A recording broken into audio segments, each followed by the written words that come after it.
So I wanted to pop in really quick and show you how to do a herringbone half double crochet decrease.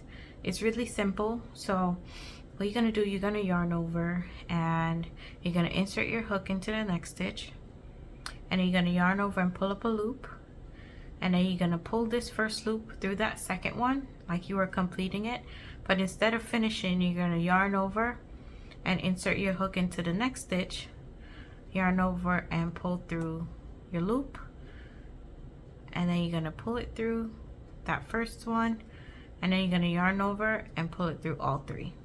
So let's do that again. We're going to yarn over, insert our hook, pull up a loop and pull it through that first loop, then continue in the next stitch, yarn over, insert our hook, pull up a loop, pull that first loop through that second one, and then we're going to yarn over and pull through all three.